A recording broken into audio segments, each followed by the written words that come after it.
கர்த்தருடைய பரிசுத்தமான நாமம் மகிமைப்படுவதாக.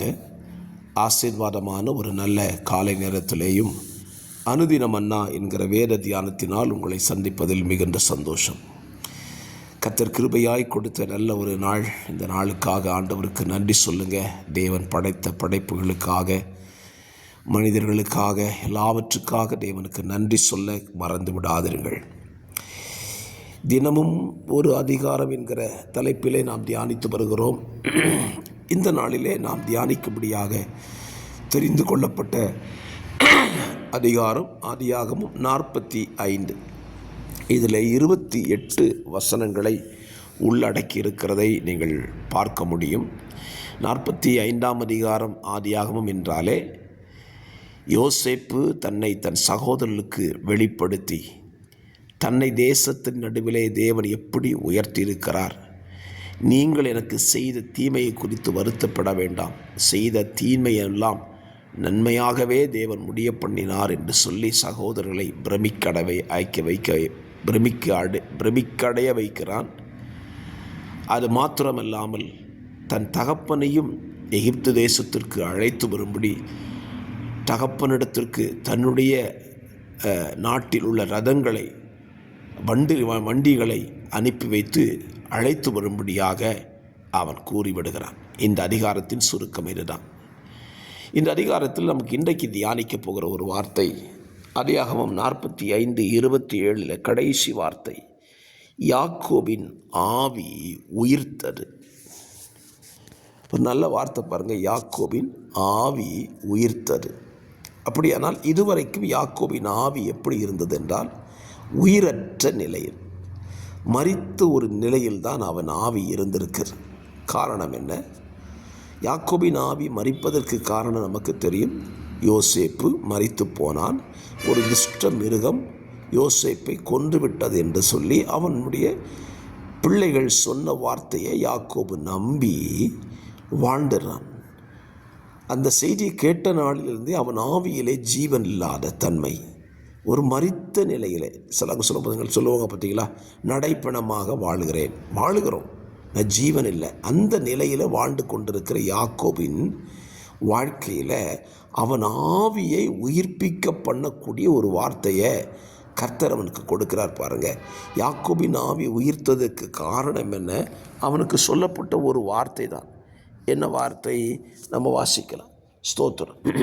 இந்த அதிகாரத்தில் ஸ்தோத்திரம் 26ஆம் வசனம், யோசேப்பு உயிரோடு இருக்கிறான், அவன் எகிப்து தேசத்துக்கெல்லாம் அதிபதியாக இருக்கிறான் என்று அவனுக்கு அறிவித்தார்கள்.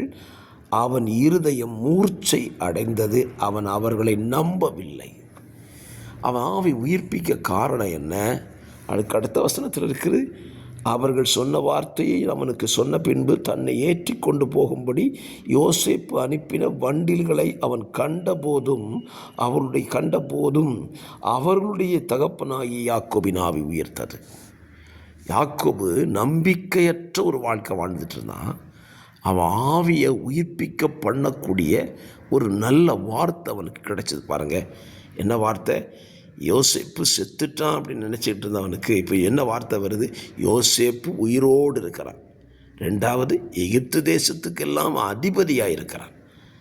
என்னை கேட்கிற அருமையான கர்த்தருடைய பிள்ளைகளே, இன்றைக்கும் நம்ம வாழ்க்கையில் ஏதோ ஒரு சூழ்நிலையில் நம்ம ஆவி மரித்த நிலைக்கு சென்றிருக்கலாம், நம்பிக்கையற்ற நிலைக்கு சென்றிருக்கலாம். இந்த காலவெளியில் கர்த்தர் உங்களுக்கு சொல்லுகிறார், நீ நம்பிக்கையற்ற சூழ்நிலை இருக்கிற வாழ்க்கையில் நம்பிக்கை தரக்கூடிய ஒரு வார்த்தையை கர்த்தர் உங்கள் இருதயங்களில், காதுகளில் நிச்சயம் தொனிக்க பண்ணுவார். நீங்கள் சந்தேகப்பட வேண்டாம். கர்த்தர் அந்த வார்த்தையை உங்களுக்கு என்ன செய்வார்? தருவார். ஸ்தோத்திரம். யாக்கோபின் ஆவியை உயிர்ப்பிக்க பண்ணக்கூடிய ஒரு வார்த்தையை யாக்கோபுக்கு கொடுக்க தேவன் வைத்திருப்பார். ஆனால் உங்கள் ஆவியையும் உயிர்ப்பிக்கக்கூடிய வார்த்தைகளை கர்த்தர் நிச்சயமாக உங்களுக்கு வைத்திருக்கிறாங்க. அந்த வார்த்தை உங்களுக்கு கிடைக்கும்போது உங்கள் ஆவியும் உயிர்ப்பிக்கப்படும். Praise the Lord. கர்த்தர் நல்லவர். ஸ்தோத்திரம். பாருங்கள், இன்னொரு காரியத்தை சொல்ல விரும்புகிறேன். நாம் மற்றவர்களிடத்தில் பேசும்போது மற்றவருடைய ஆவியை உயிர்ப்பிக்கக்கூடிய வார்த்தைகளை நாம் பேசுவோம். பலரும் பாருங்கள், மற்றவங்க மனசு நோகிற மாதிரி பேசுவாங்க. அவங்க காயப்படுற மாதிரி பேசுவாங்க. அப்படி நீங்கள் பேசக்கூடாது. நீங்கள் எப்படி பேசணும்? அவங்க நிலை, அவங்க ஆவி உயிர்ப்பிக்கக்கூடிய அளவுக்கு உங்கள் வார்த்தைகள் என்ன செய்யணும்? நன்றாக இருக்க வேண்டும். கர்த்தர் நல்லவர். அப்படி பேச நீங்கள் பழகி பாருங்களேன். உங்களுக்கும் சந்தோஷம் இருக்கும், கேட்கிற மற்றவர்களுக்கும் மிகப்பெரிய ஒரு சந்தோஷம் இருக்கும். ஆகவே இந்த 45ஆம் அதிகாரம் நமக்கு கற்றுக் கொடுக்குற ஒரு நல்ல பாடம். நாம் பேசுகிற வார்த்தை மற்றவர்களை உயிர்ப்பிக்கட்டும். நாம் கேள்விப்படுகிற வார்த்தையும் நம்மையும் உயிர்ப்பிக்க வேண்டும். அப்படிப்பட்ட நபர்களை கர்த்தர் நமக்கு தருவாராக. ஜெபிக்கலாம்.